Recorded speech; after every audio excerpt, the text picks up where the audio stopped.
video is sponsored by K&F Concept. This tiny camera is the world's smallest 4K Micro Four Thirds camera and almost certainly the world's smallest cinema camera. I think it's so fascinating and I want to shine some light on it.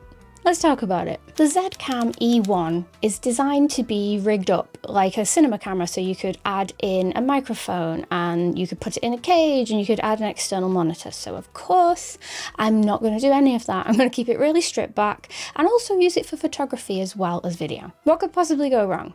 For me, I think the main draw of getting this camera is just the form factor. So I don't personally see the point in like making it massive. You might as well just buy a bigger camera. So what can it do? What is it? Why is it? And why did it fail?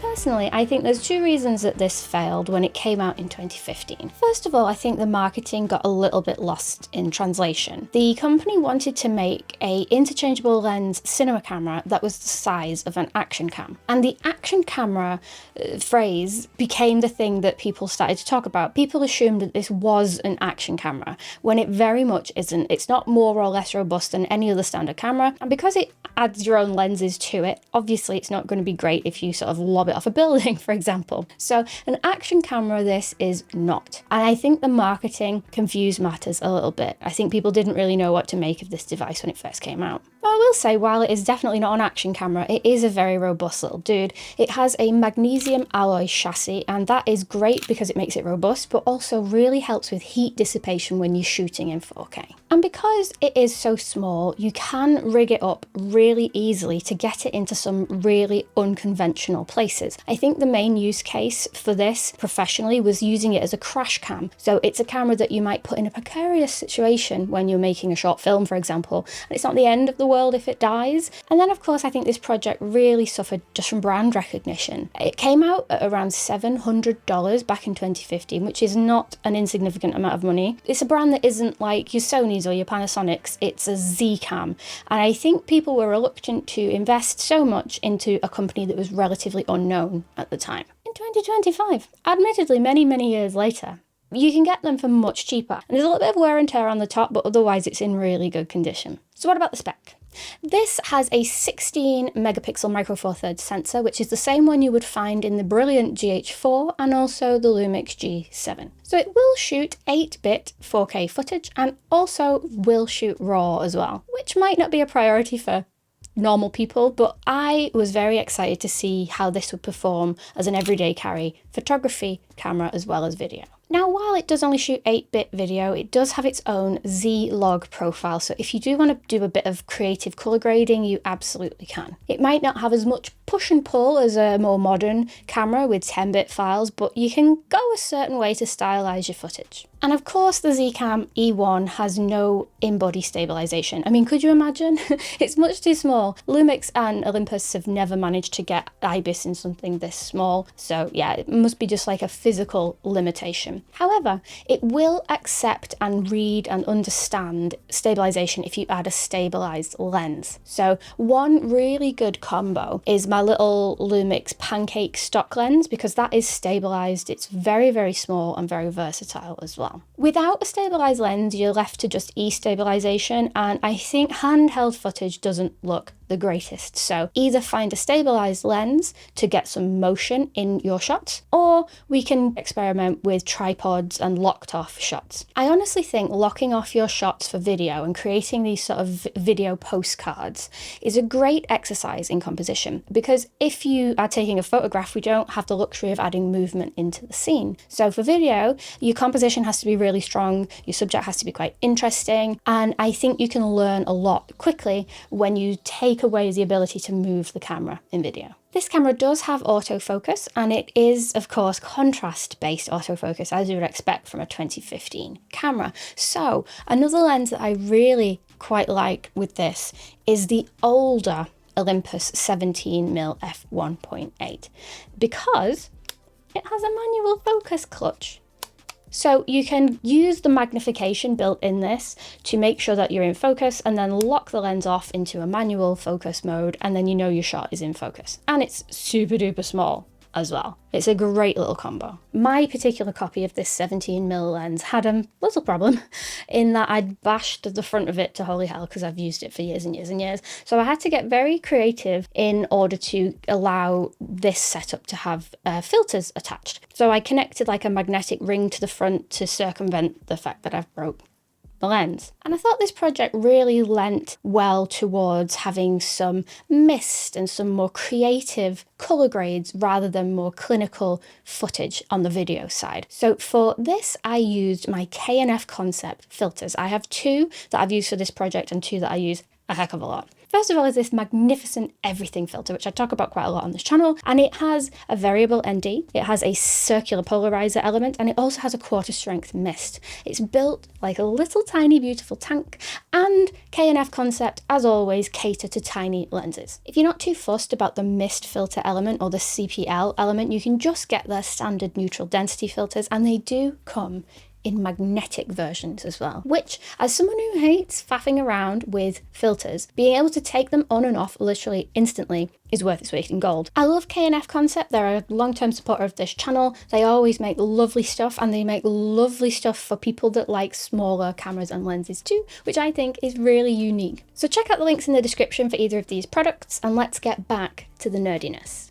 Captain's log, supplemental. Here are some additional thoughts. First of all, the proprietary plug is awful, compounded by the fact that I have an American to UK to EU adapter chain, which is probably a disaster waiting to happen. I wish it had micro USB or USB-C that would charge. However, I love this tiny tripod. I've been using this with many different cameras actually. It's the tripod that comes with the little Boya microphone, but it's just ideal for small cameras. So I've just been plopping this down, getting some cute little sort of postcards of video, and it's been really nice. Also, of course, this is electronic only shutter for photography, so while it will shoot RAW, and I think the photos can be very, very nice, and the autofocus is nowhere near as bad as I was expecting for the photography, you do need to be aware of your surroundings, and if you are in places with electronic fluorescent lighting, banding can be an issue.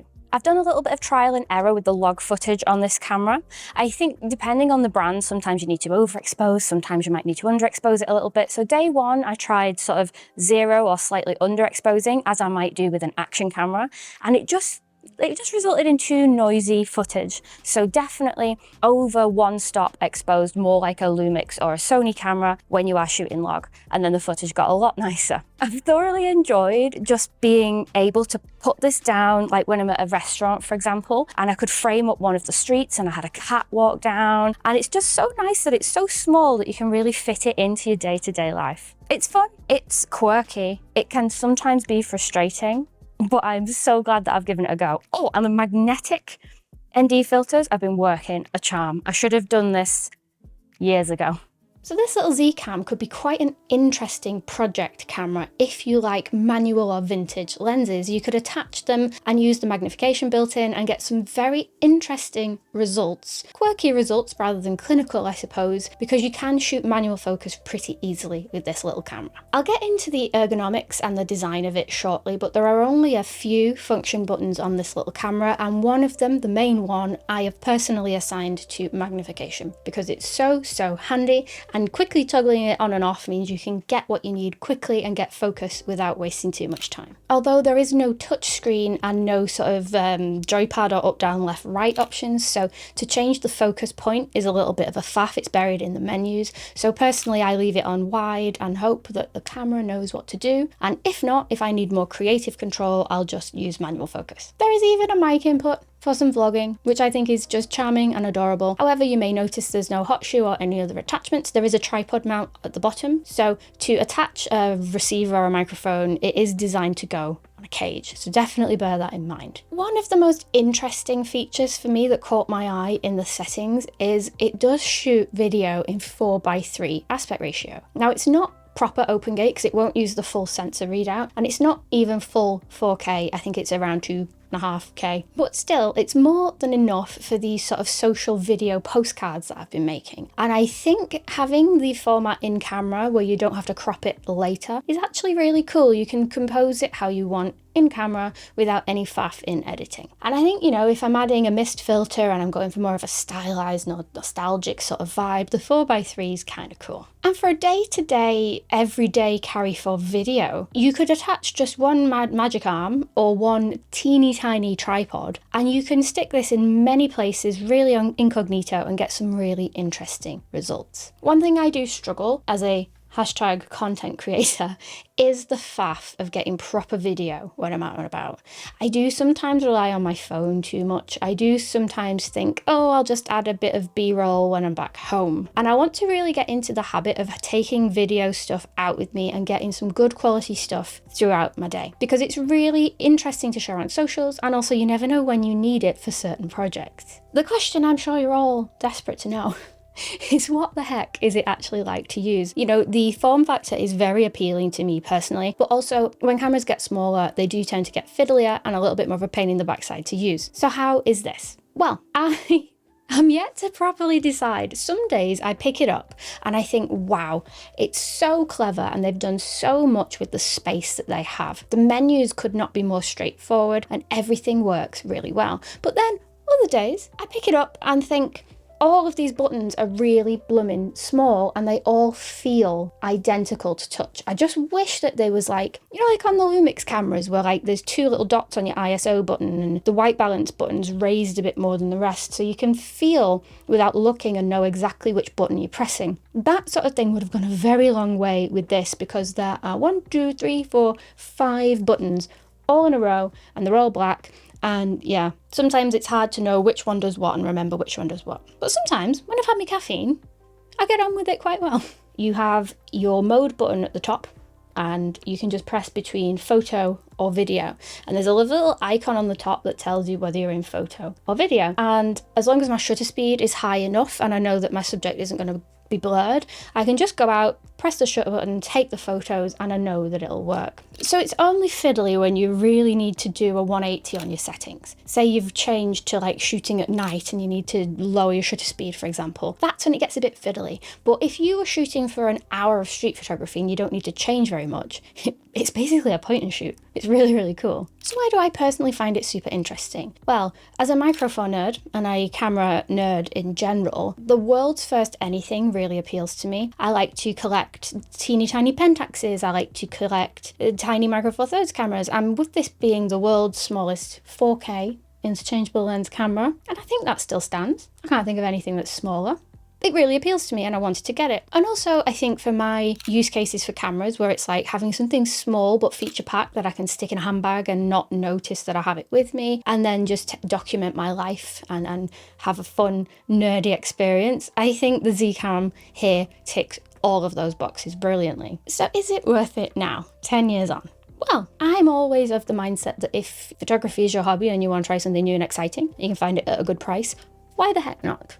But I think, of course, now, many years on, there are better options available. You could look at higher end action cameras if the form factor appeals to you. But the Z-Cam E1 is micro four thirds and cool and a world's first. So if you're a camera collector as well as an enthusiast, it's sort of got a lot more charm than an action camera. And also, I've been after sort of a vintagey cinema camera for a while, and I've been toying with the idea of getting the original Blackmagic cinema camera, and every time my MPB alert goes off I'm like, should I get it, should I get it, should I get it? And it's always just a little bit too expensive for, I don't need it, I just want it, I don't need it. And this is why I got the Z-Cam E1, because I found it cheaper and it does more or less the same things that I would use it for. I've really enjoyed playing with this tiny camera and I have no regrets whatsoever in adding it to my collection. Is it perfect? Absolutely blooming not. But is it fun and intriguing and unique? Absolutely. Definitely not for everyone. It's a little bit fiddly for photography. It's more limiting for video, though way ahead of its time considering its age. For the right person, I think this could be super fun. And regardless, it was a great opportunity to just look at something that actually was quite groundbreaking in camera history. Let me know what you think in the comments.